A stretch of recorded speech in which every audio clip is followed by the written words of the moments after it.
Are you having a good time?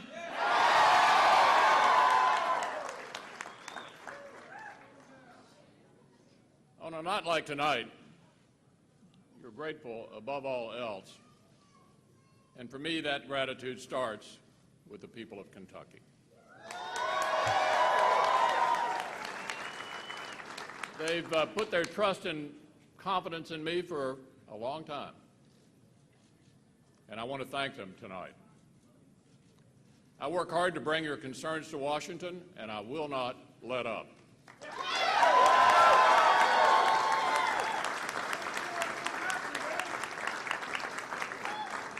You know, every election is a job interview. In this case, a very long one. I shared my vision with you. You shared your stories and your concerns with me. And yet one complaint has stood out above all the rest, especially in recent weeks. So I'd like to make an announcement that I think will be very welcome news to many of you. No more campaign commercials.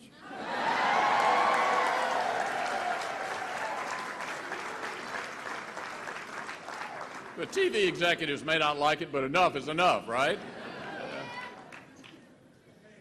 A little while ago, I spoke with my opponent. Secretary Grimes ran a spirited campaign. She earned a lot of votes, and she earned my respect. It took a lot of guts to take on a race like this. Because of the business we're in, it also meant she'd take some heat. I admire her willingness to step into the arena and fight as hard as she did. We need more people who are willing to do that, not fewer. She deserves a lot of credit for it. This was certainly a hard-fought contest.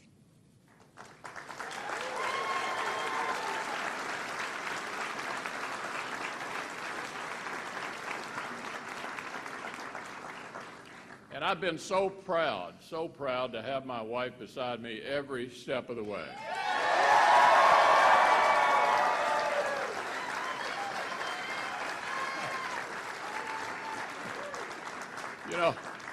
You know, Elaine told me early on she wasn't ready to have me sitting around the house working on my resume. And she's gone above and beyond to prevent that. She's been the most valuable player on our team, and I'm so blessed to have her in my life and by my side.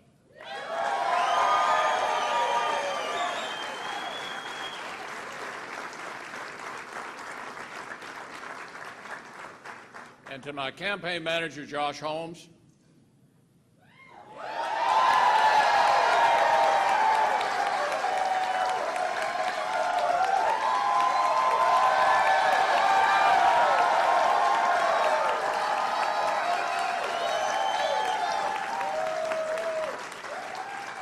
my friends, he pitched a perfect game. Thank you, Josh.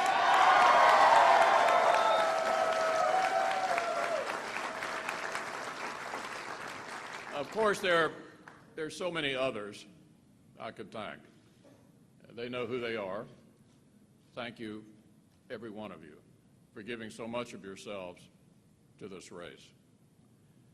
Nobody's been blessed with a better team than I have had over the years, and I want to thank them all.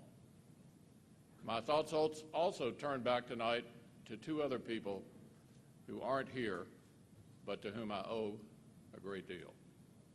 My parents. I learned a lot from them both. From my dad, a combat veteran of World War II, I learned an abiding love of this country and all that it represents, not only to those of us who were fortunate enough to be born here, but to so many others around the world. From my mom, I learned the value of perseverance and got an enduring lesson as she helped me overcome a frightening bout with polio as a child. In many ways, my folks were just like any other parents of their generation. They were optimists. They believed in America.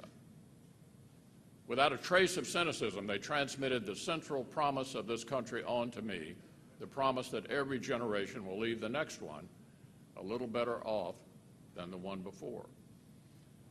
This is the compact that every generation of Americans has made with the one that followed it. And through civil war and depressions and world wars and strife, we've always made good on it. But as I've traveled through Kentucky over the past year, I've sensed new doubts. Suddenly, folks aren't so sure that that compact will survive if we continue down the road that we've been on. They're hungry for new leadership. They want a reason to be hopeful. Above all, they want some reassurance that people who run the government are actually on their side.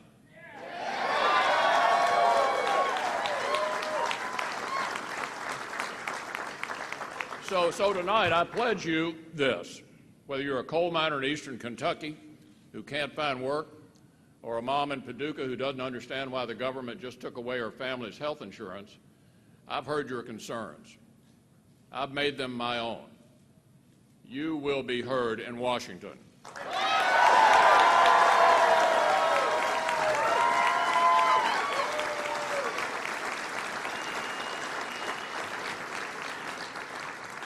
And look, when you get right down to it, that's what this campaign was really all about.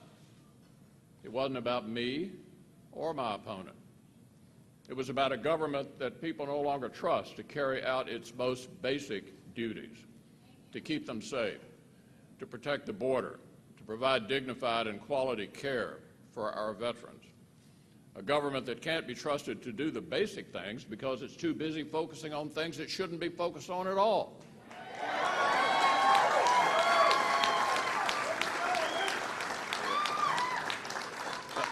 A government that's too busy imposing its view of the world on people who don't share that view. Too many in Washington have forgotten that their job is to serve. So tomorrow, the papers will say, I won this race.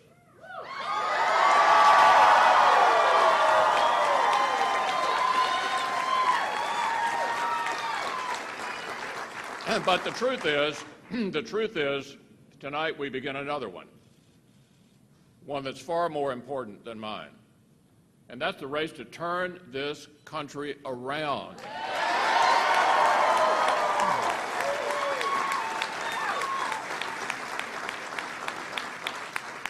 To restore hope and confidence and optimism to this Commonwealth and across this nation of ours.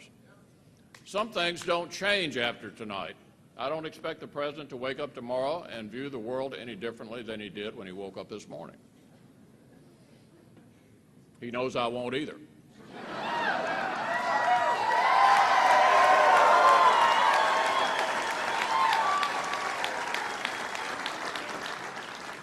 But look, we do have an obligation to work together on issues where we can agree. I think we have a duty to do that. Just because we have a two-party system doesn't mean we have to be in perpetual conflict. I think I've shown that to be true at critical times in the past. I hope the President gives me the chance to show it again. There's so much that we can and should do for the good of all Americans. Kentuckians are tired of a government that only seems to work when it is working against them. And they're also tired of hearing that those of us who fight for them in Washington are somehow the problem. I'm so honored to have Dr. Noel Hunter with me tonight.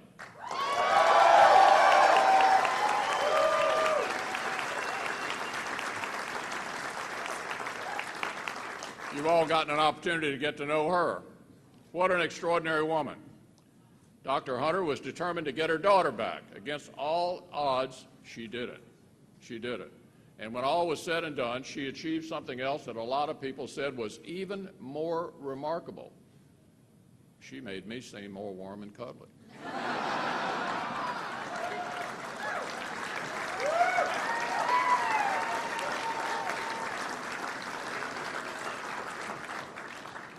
You know, over the past year, a lot of people from outside the state have tried to tell Kentuckians what motivates me to do what I do.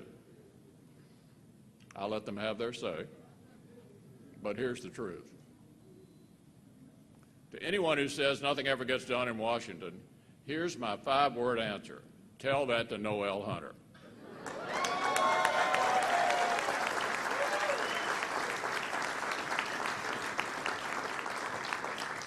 This woman is the reason I run.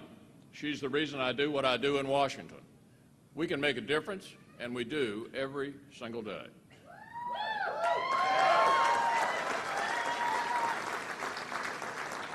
We're proud of that in my office, and yet as I've traveled across the state, I've become acutely reminded of something else the government can do. It can do terrible damage to families and communities. I've seen the hurt in people's eyes in the mountains. It breaks your heart to see the pain that distant planners in federal agencies are causing to so many in our state. And if you're an elected official like me, it hardens your resolve to do something about it.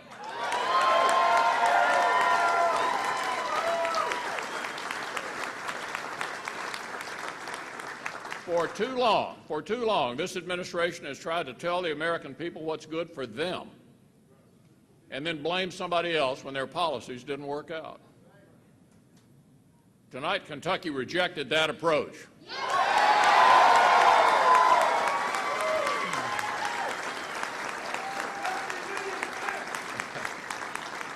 Tonight, Kentuckians said, we can do better as a nation.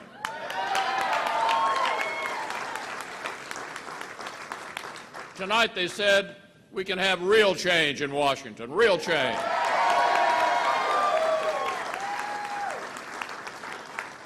And that's just what I intend to deliver.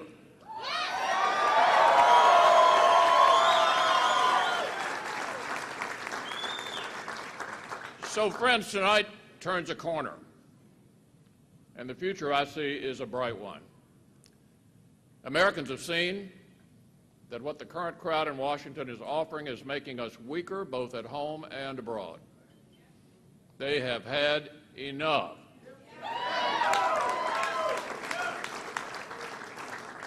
You know, there's an old saying that's often attributed to Winston Churchill that I'm reminded of.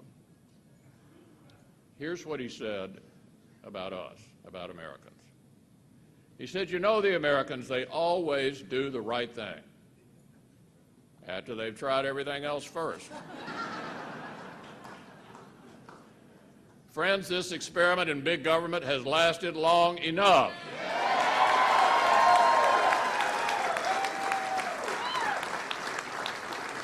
It's time to go in a new direction.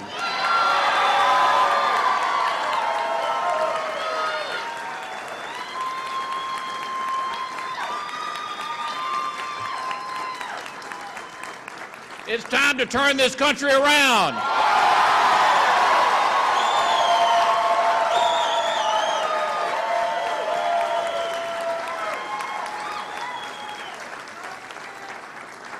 And I will not let you down. Thank you so much.